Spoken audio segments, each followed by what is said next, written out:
Hello everyone. Good afternoon here in Philippines. Time check is 4:15 in the afternoon. So, baka nagtaka kayo na hindi ako nagla-live dahil sa may ubo at lagnat tayo. So, thanks pa rin sa ating Panginoon na okay na tayo, no? So, maybe makapag-live tayo bago mag-end ang 2024.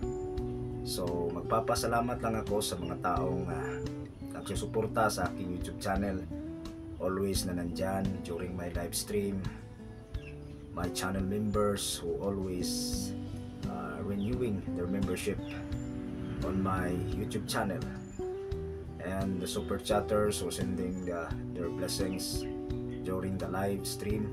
May God bless you all. And thank you for the friendship and being a part of the year 2024. So thank you so much that you always supporting my live streaming and my videos. Friends in the other places, brothers and sisters, wherever you are, God bless you. And sa mga Pinoy din na nandyan palagi, always na nakikinig sa aking awitin, sa aming awitin, lalong-lalo na sa mga live streaming at sa aking cover songs. Nandyan kayo palagi na nakikinig, hindi nagsasawa. Maraming salamat sa inyo. At this 2024, marami ang mga nangyari, especially sa aking YouTube channel at sa aking buhay. Siyempre may mga hindi unexpected, hindi natin in-expect na dumating sa akin,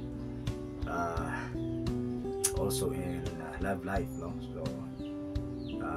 naging okay na tayo at hindi ko na-expect na maging ganito. May mga opportunities, nakapag ako ng yun, sa likod nyo yung music room. So dati ay lang tayo nagla-live sa kubo na butas yung atop. So many thanks, sa who supported, share their blessings na mapagawa yung tambayan ko ng music room. Dito na rin ako matutulog. So dandahanin ko lang to siya, tap-tapan para malagyan siya ng plywood, dandahanin lang natin. So they are willing, na nagbigay sila ng blessings. So hindi ko inakala na matupad yun. So at hindi nila ipamention yung pangalan nila. They are from the other places, hindi sila Pinoy. So thank you so much for your sharing your blessings na matupad ko yung dream ko na magkaroon ng isang music room. Kasi dati nagla-live tayo, nasa labas, pag umuulan, mahangin, stop yung live ko. So sa mga sulit na nagsubaybay sa aking YouTube, kita na yan sila, nakita nila kung saan ako nagsimula. Alam nila yon. So yung sulit talagang nandyan na hindi umaalis. Kasi ito sa YT, merong mga kaibigan natin na iiwan ka talaga, merong kaibigan na dumating, merong taong darating, meron din mga kaibigan na bigla lang mawala. So ganyan dito sa YT, meron kang makikilala ng mga bagong kaibigan, meron din mawawala. Kasi mga totoong na nandyan, nag-i-stay yan, nandyan lang yan, nakikinig, hindi nag-iingay. Alam nila yung estado ng aking pag-YT, sa aking pag-live noon. So thank you nga natupad din yung dreams ko. And then they provide a sound card, yung laptop, may nagbigay sa atin. So it's hindi ko nakala yun. And then mostly yung dream ko na makasakay ng airplane. Yun din ang pangarap ko noon, noon pa, na sana naman, makasakay din tayo ng airplane. So hindi ko inakala during birthday ko, nag-vacation, may plano lang ako noon na nagbabakasyon. So yung pocket money ko, iniisip ko lang yun, pinapano ko lang. Yung kalain may taong ginamit ng Panginoon na i-provide yung financial para makasakay tayo ng airplane. So makikita niyo dyan sa content ko na meron akong vacation during that birthday sa aking month, no, aking birth month, no, pala, sorry. At doon vacation ako, nakasakay, 2 beses pa ako nakasakay ng airplane. So masaya ako sa nangyayari sa taong 2024, di ko inakala.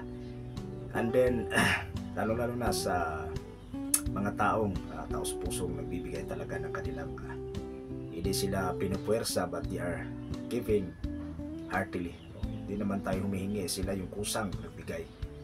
And then kaya sino man kayo, i-bless kayo ng Panginoon, no? Alam niyo kung sino kayo, God will bless you more. So bago din natapos yung taong to, nanalo din tayo sa competition sa Christmas jam nung sinalihan natin, nag-champion sa tayo, no? So hindi ko in-expect din yun, manalo ako. So it's a blessing talaga ang nangyari sa akin sa 2024. So hopefully na by this coming year 2025, hindi natin alam kung ano ang mangyayari dyan, no? Only God knows. Pray lang tayo, maging healthy tayo. Kahit ako ay wala akong boses ngayon dahil minsan nasubrahan sa katikasan ng ulo, kain ng ice cream, ayun, nasira yung boses. So thankful pa rin tayo kay God. Sa 2024 binigyan tayo ng lakas, niligtas tayo sa kapahamakan, pinoprovide niya lahat ng mga kailangan, no, sa ating pamilya, sa ating buhay. So and hopefully, makikita ko pa rin kayo sa taong 2025. So bago matapos tong taon na to, I wanna say thank you for all of you, especially to my team. Kahit wala na ang aming tinanggal na namin, pero alam ko nandyan ang yung tunay na mga kaibigan talaga, manatili yan, no? So ang aming syempre nandyan palagi sa puso ko, walang iba kundi si Lane Carson. Thank you so much for you, dahil sa'yo binago mo yung takbo ng buhay ko, no? Sa dami ng ating naranasan dito sa YT, natili pa rin tayo matatag. Salamat din sa'yo, dahil sa'yo ito ako ngayon, no? Sa mga friends ko na mga team dyan na nagsusuporta, team Fermanatics at Team Ili in Japan, thank you so much. Sa mga ibang lahi, to all friends and El Negro's community, Brother El Negro Sports TV, Nema Droga, muchas gracias, amigo, amigas, Horacio,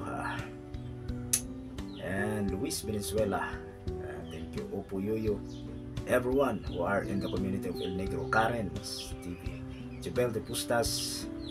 Yan, hindi ko man kayo may isa-isa, but alam niyo kung sino kayo, no? So maraming salamat. Sir Panda USA, it's Memera, Sir Peter, and my co-host always, Sir Bruce Harvey. Salute you, sir. Thank you for always with me during my live stream and our session gospel music. You always here singing, sharing your talent, and anti-praise to him. Thank you so much also for you. And yeah, deep in my heart, I wanna say thanks. And hopefully we will see you in this year 2025. God bless you, and this is your friend Mark Channel. Wanna say bye bye. Thank you so much, and advance happy new year. Bye bye.